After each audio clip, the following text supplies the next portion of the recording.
Imagine a place where the air is sweet with the scent of salt water and the sound of seagulls fills the sky.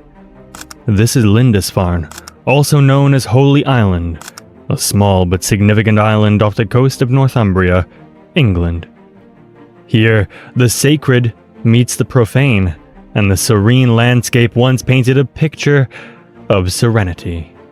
Yet on June 8th, 793, this peace was suddenly disturbed.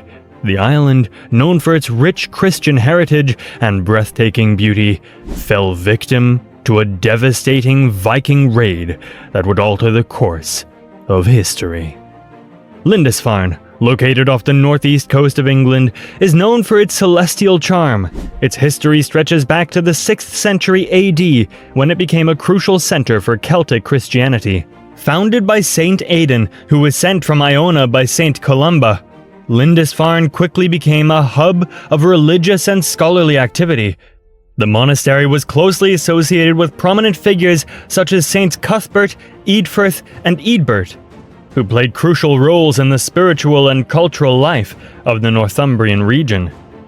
The monastery on Lindisfarne was not merely a place of worship, it was a beacon of religious devotion and scholarly activity. It housed valuable manuscripts, including the famous Lindisfarne Gospels, which are celebrated for their intricate illuminations and artistry. The monks at Lindisfarne produced these works, which were critical in preserving and spreading Christian teachings during a time when the written word was a primary means of maintaining religious and historical records. It all seems blissful and full of life, until one day, on June 8th, 793, Lindisfarne faced an unprecedented crisis. The Vikings arrived at the island with their longships, cutting through the waves like deadly serpents.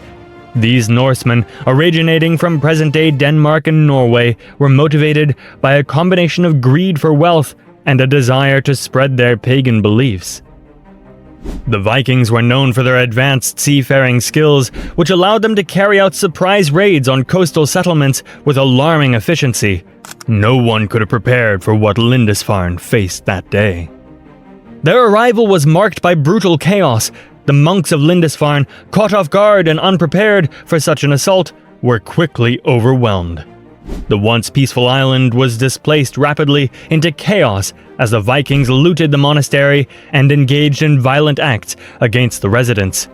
The raiders spared no effort in their mission as they plundered religious artifacts, destroyed manuscripts, and desecrated the sacred spaces within the monastery.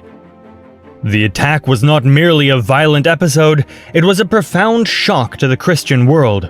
Lindisfarne was a vital center for Christianity in the north, known for its purity and rigorous religious lifestyle.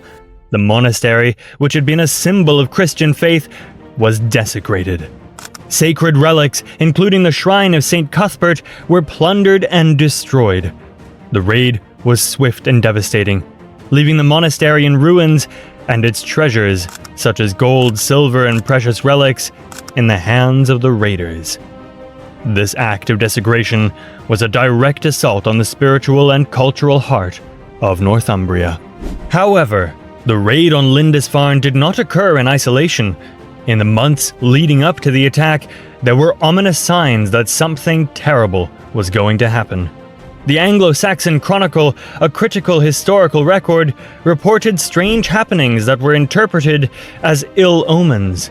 People claimed to have seen dragons flying around Northumbria, an event that was believed to foretell disaster. This period of fear and anxiety was worsened by severe famine that plagued the land, creating an atmosphere of dread and uncertainty. A feeling of unease settled over the community. The fear of the unknown and the seemingly prophetic visions contributed to the general anxiety that preceded the Viking raid. The famine, coupled with the strange sightings, set a dark stage for the attack, further intensifying the impact of the subsequent violence, a violence still remembered today. Alcuin of York, a prominent scholar and cleric, captured the gravity of the situation in his famous letter. Although Alcuin was away from Northumbria when the attack occurred, his reaction reflects the deep shock felt by the Christian community. In a letter to Hygebold, the Bishop of Lindisfarne, Alcuin described the attack as a desecration of a sacred site, emphasizing the profound effect it had on the Christian world. Alcuin's letter vividly illustrates the severity of the attack. He lamented that pagans had desecrated God's sanctuary, shed the blood of saints around the altar, laid waste to the house of their hope, and trampled the bodies of saints like dung on the street. This vivid description not only conveys the horror of the attack, but also reflects the deep sense of betrayal and loss experienced by the Christian community. Alcuin's words capture the emotional and spiritual devastation caused by the raid, reflecting the sense of divine abandonment that many felt. The aftermath of the raid left Lindisfarne in a state of disarray. The surviving monks faced the daunting task of rebuilding their community and recovering from the loss. The monastery, once a thriving center of Christian life and learning, had been reduced to ruins. The destruction of the monastic library, which contained invaluable manuscripts, represented a significant loss for the preservation of Christian texts and teachings. The raid marked a significant turning point in the history of the Viking invasion into England. Before Lindisfarne, there had been Viking raids, such as the one in Wessex in 789. Still, none had targeted a religious sanctuary so directly. The attack on Lindisfarne signaled a new phase in Viking raids, one that increasingly targeted monasteries and sacred sites across Britain. This shift in Viking strategy not only increased the impact of their raids, but also emphasized the vulnerability of religious institutions during this period. Alcuin's reflections on the raid also reveal the deep crisis of faith it triggered. In the aftermath of the attack, Alcuin suggested that the raid might have been a form of divine punishment, possibly related to the recent political instability in Northumbria.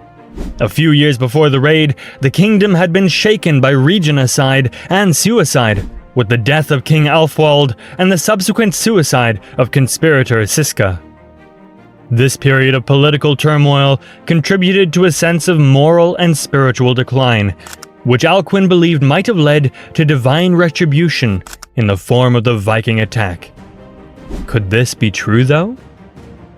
The idea of divine punishment was a common interpretation in medieval times, where natural and man-made disasters were often seen as manifestations of divine displeasure. Alcuin's suggestion reflects the deep-seated belief in the moral order and the idea that such events were a consequence of human action and divine will. The raid on Lindisfarne had far-reaching consequences. It was seen as an attack not just on physical location, but on the very heart of Anglo-Saxon Christianity. The Vikings' targeting of sacred sites intensified the sense of crisis among Christians. In response, there were increased efforts to fortify and defend Christian communities against further Viking attacks. Monasteries and churches began to be fortified, and new strategies were developed to protect these vital centers of faith and learning. The attack on Lindisfarne is often regarded as the beginning of the Viking Age in Europe, a period marked by extensive Viking raids and invasions. Following Lindisfarne, Viking activity in Britain escalated with more attacks on monasteries such as Yarrow and Iona.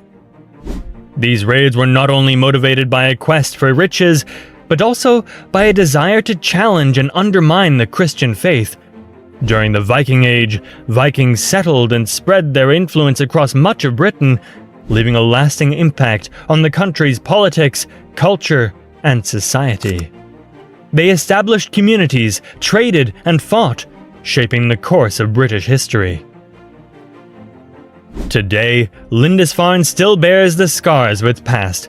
It attracts hundreds of thousands of visitors each year who are drawn by its rich history and stunning natural beauty. The island has become a symbol of resilience and transformation, highlighting both its historical significance and its contemporary role as a site of interest and reflection. David Adam, a former vicar of Lindisfarne, encapsulates the island's dual nature in his book, The Holy Island of Lindisfarne. He describes it as full of surprises and contrasts, a place of peace where there have been battles and slaughter, a place of holiness and sanctuary that has been invaded more than once and almost destroyed. A place with a small population that hosts nearly 500,000 visitors a year. This description highlights Lindisfarne's complex history, where periods of conflict and peace coexist, and where the legacy of the past continues to resonate in the present. To this day, the raid on Lindisfarne remains a powerful symbol of the clash between the pagan and Christian worlds, illustrating how a single event can resonate throughout history and shape cultural and religious narratives. It was a brutal and shocking attack on a sacred site that had far-reaching implications for both the Christian community and the history of the British Isles.